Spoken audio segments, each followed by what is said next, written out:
안녕하세요. 조준표입니다. 오늘은 카이스트 건설 및 환경공학과 졸업하면 어떤 진로를 갖게 되는지에 대해서 알아보도록 하겠습니다. 카이스트는 처음 다루네요. 아시다시피 카이스트는 교육부 소속의 대학이라기보다는 과기정통부 소속의 대학이라고 보는 게 맞습니다. 그래서 교육부의 대입 규정인 수시 6회, 정시 3회 이런 제한에 걸리지 않는 대학이라서 상위권 학생들한테는 교육부 소속의 6군데 대학을 다 쓰고 추가로 지원할 수가 있기 때문에 전략적으로 아주 좋은 곳이라고 보시면 되겠습니다. 자, 그럼 카이스트 건설 및 환경공학과에 대해서 알아보도록 하겠습니다. 카이스트 건설 및 환경공학과의 비전하고 목표는 뭐냐? 홈페이지에서 제가 발견을 했는데요.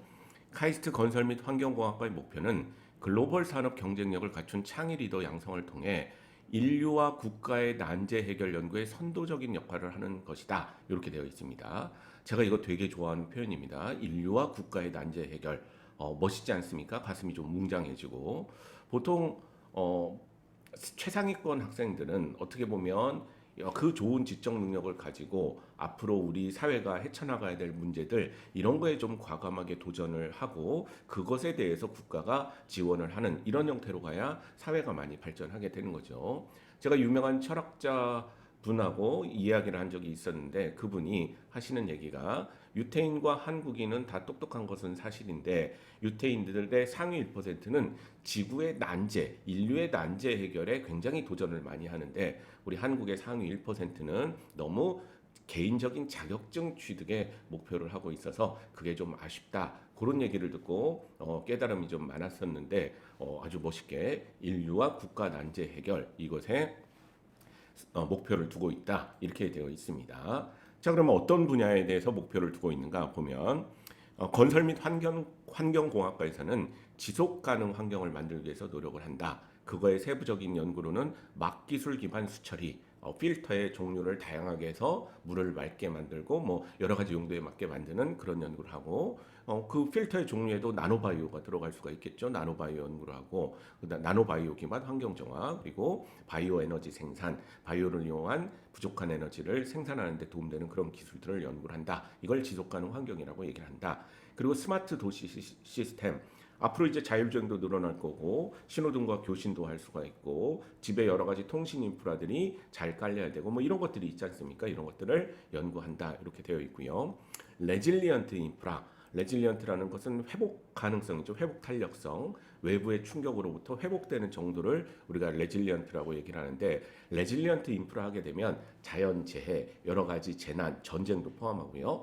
여러 가지 재난에 의해서 충격에 의해서 도시가 공격을 받게 되면 건물이 공격을 받게 되면 방어할 수 있는 시스템이나 또 재해가 일어나더라도 다시 복구하는 그런 시간이 짧아야 된다. 뭐 이런 것들을 연구하는 것을 레질리언트 인프라라고 얘기를 합니다. 그럼 거기에는 뭐 재료 문제도 들어가고 그다음에 뭐 여러 가지 관리 시스템, 감시 시스템 이것도 들어가니까 연구한다고 되어 있고요.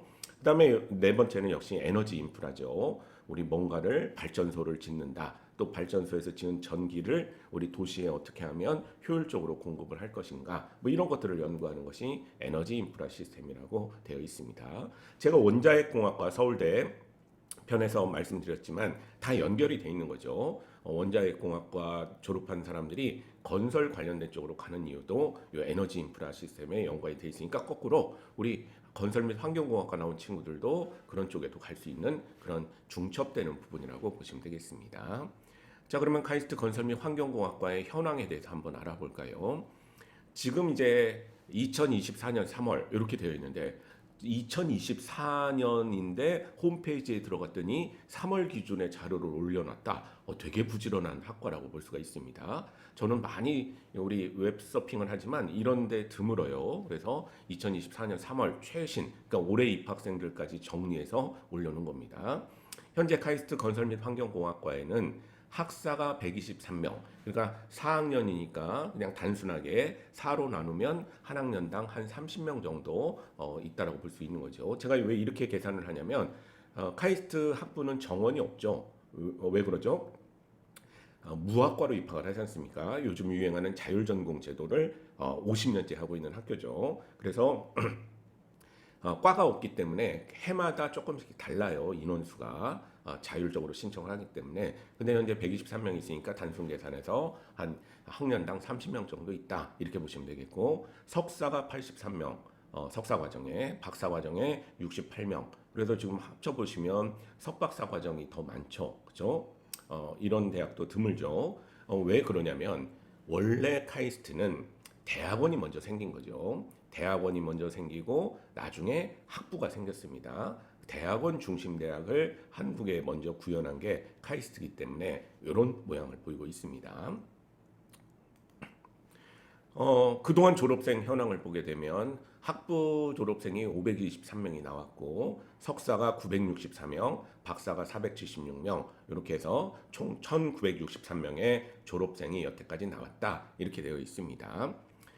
말씀드린 대로 석박사가 더 많죠. 그 이유는 1971년에 먼저 생겼고 대학원이 그때는 카이스라고 얘기를 했죠. T가 빠져 있습니다. 그럼 T가 언제 생겼느냐? 1986년에 학부 과정이 생겼습니다. 그때 학부 과정 이름이 KIT였거든요. 카이스와 키트가 이렇게 합쳐져서 현행 카이스트가 됐다라고 보시면 됩니다. 그래서 석박사의 전통이 훨씬 오래되어 있기 때문에 배출 인원이 많은 다른 대학이랑 다른 아주 독특한 형태다 이렇게 보시면 되겠고요. 놀라운 게 역시 카이스트는 교수 현황인데요. 각 분야마다 지속가능 환경의 교수님이 5분, 스마트 도시 시스템의 7분, 레질리언트 인프라의 교수님 6분, 에너지 인프라 시스템의 4분, 명예교수 7분, 명예교수분들은 대부분 교양 과목이나 기초 과목을 가르치겠죠. 이렇게 합쳐서 현재 29명이다 이렇게 되어 있습니다. 근데 저는 이제 숫자 진짜 맞는지 확인하는 걸 좋아하기 때문에 홈페이지에 그 교수 명단을 쭉 봤더니 명예교수 7분 빼놓고 22명이 딱 맞더라고요. 그래서 이것도 최신 자료를 올려놓은 게 아닌가 이렇게 추정을 하고 있습니다.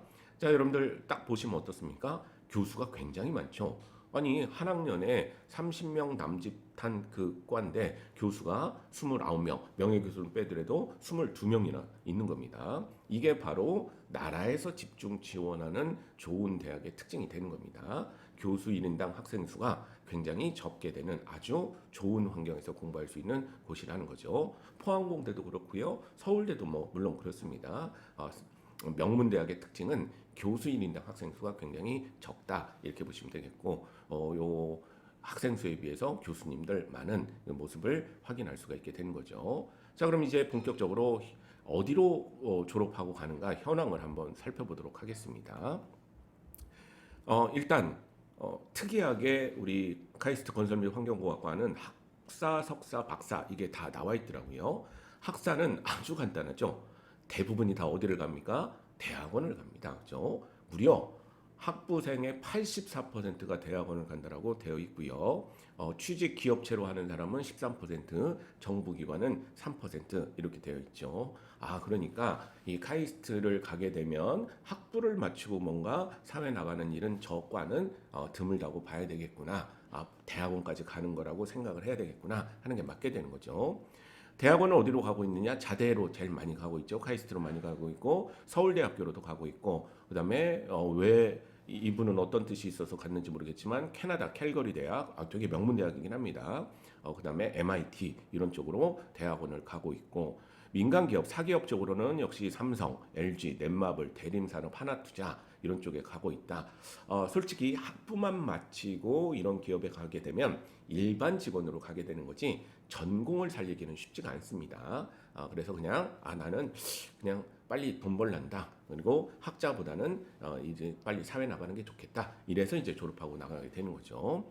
그다음에 공공기업 및 공기업 공무원이 되는 사람도 있다. 이렇게 되어 있는데 여러분들 그 행정고시라는 게 있는데 사실 또 고급 공무원이 되는 이과 쪽의 방법은 행정고시가 문과라면 기술고시라는 게 있거든요. 이것도 합격하면 5급 공무원이 되는 겁니다. 되게 어려워요. 이것도 합격하기에. 카이스트 학생들이 이 기술고시에 곧잘 응시를 하는데 그 케이스가 있거나 아니면 그냥 대학 와서 나 진짜 몰랐는데 이공계 아니다. 나 빨리 다른 일찍부터 돈 벌고 좀 경쟁보다는 편하게 살겠다. 물론 공무원분들은 이런 얘기 들으면 화내시겠지만 편하지도 않다라는 걸 알지만 그래도 보통 일반적으로 그렇게 생각하니까 정년이 보장돼 있으니까 그래서 나는 그쪽으로 가겠다 하면서 가는 분들도 있습니다. 케이스가 다양한 거죠. 제가 알기로는 카이스트 나와서 비행기 조종하는 분도 계시고 기차 모시는 분도 계시고 다 그냥 자기 하고 싶은 거 해서 행복하면 이게 삶인 거죠, 그렇죠? 그런데 진로 쪽을 좀 늦게 자기랑은 좀 안 맞다 깨달으신 분들도 많이 있다는 겁니다. 그다음에 해외 취업은 에어아시아 버하드, 그죠? 에어아시아 항공사 있지 않습니까? 법인이 여러 가지가 있는데 각 나라마다 본사격인 말레이시아 회사가 바로 에어아시아 버하드죠. 그쪽으로 취업이 됐다 이렇게 나와 있습니다. 자, 그러면 왜 에어아시아까지 갈까? 말레이시아까지 물론 직접 갈 수도 있지만 제가 이제 추론을 해보면 이 카이스트에는요 외국 유학생들이 굉장히 많습니다. 왜냐하면 카이스트는 국제사회에서 특히 개발도상 국가에서는 성공한 모델로 굉장히 유명합니다. 한국의 과학기술 발전을 하는데 국가 주도의 대학을 하나 만들었더니 그게 긍정적인 영향을 미쳤더라. 이런 평가를 밖에서 많이 받기 때문에 카이스트에 가보시면 각각 국가에서 특히 개발도상 국가에서 이렇게 국가장학생으로 유학 온 학생들이 굉장히 많습니다. 서울대학교에도 굉장히 많습니다. 국가장학생, 국비장학생. 옛날에 우리나라에서 똑똑한 사람들 못 살 때 뽑아가지고 미국 유학 보냈듯이 그런 일로 카이스트에 많이 오기 때문에 한국인이 저쪽에 가서 취업했을 수도 있지만 말레이시아 유학생이 카이스트에서 공부하고 다시 돌아갔다라고도 볼 수가 있게 되는 거죠. 왜? 일반적으로 말레이시아까지는 잘 안 가기 때문에 그렇게 추론할 수가 있는 겁니다. 자, 카이스트 건설 및 환경공학과 들어가게 되면 대부분이 대학원을 간다 이렇게 되어 있고요. 석사 현황도 상세하게 나와 있더라고요. 아니 석사학위를 마쳤는데 또 다시 박사학위로 가는 비중이 66%입니다. 징하게 공부 좋아하는 사람들이 많이 가는 거죠. 박사까지 또 66% 가게 되는 거고 이제는 슬슬 산업체 많아지고 교육기관, 정부기관, 연구기관으로 가고 있는데 대학원은 역시 박사는 카이스트, 그다음에 미시간 스테이트, 그다음에 발음 어떻게 해야 되는지 모르겠는데 나자브레브 유니버시티, 카자흐스탄에 있는 그런 대학이거든요. 거기에도 갔고 유니버시티 오브 웨스턴 오스트레일리아 그리고 UCL 등 이런 대학으로 박사 과정을 간다 이렇게 되어 있는데 대부분이 다 카이스트로 박사 과정을 갑니다. 자, 여기도 마찬가지인데 카자흐스탄으로 왜 갈까 박사 과정을 이렇게 생각하실 수 있는데 앞에서 설명드렸지만 아마 카자흐스탄 유학생이 대학원 석사 과정으로 왔다가 다시 돌아가지 않았을까 이렇게 생각이 되는 거죠. 사기업은 삼성, 현대엔지니어링, 아모레퍼시픽, 롯데케미칼, 국민카드, 현대건설, 신세계 SK, 한국조선해양 등 좋은 회사로 많이 갔다 이렇게 자랑을 하고 있고요. 공공기관 및 공기업은 공무원, 여러 가지 공무원이 있죠 종류가 그런 길을 가는 사람도 있고 카이스트도 국가기관이기 때문에 카이스트 연구소에 그냥 취직을 하는 사람도 있다 이렇게 되어 있고 해외 취업으로 아까 나왔던 카자흐스탄의 대학이 나와 있게 되는데 뭐 두 사람이 온 건지 아니면 한 사람의 데이터를 뭐 나눠서 생각한 건지 아니면 협약이 돼 있어서 계속 주기적으로 오는 건지 그건 이제 제가 구체적인 자료는 없지만 여러 가지 케이스가 있을 거라고 생각이 됩니다. 자, 석사 마치고 가장 많이 가는 곳이 어디다? 박사다. 그렇죠? 아주 특이합니다. 자, 그러면 또 박사 과정이 또 나와 있더라고요. 그래서 학교를 떠나야 되니까 지금 계속 애들이 학교를 안 떠나고 있잖아요. 박사를 받고는 떠날 텐데 어디로 가느냐 봤더니 교육기관으로 51%. 와, 많이 갑니다. 교육기관이 뭡니까? 교수로 간다는 뜻이 되는 거죠. 카이스트 건설 및 환경공학과 나오면 가장 많이 가는 곳이 어떻게 보면 교수가 된다라고 볼 수가 있는 거죠. 박사까지 하고 나서.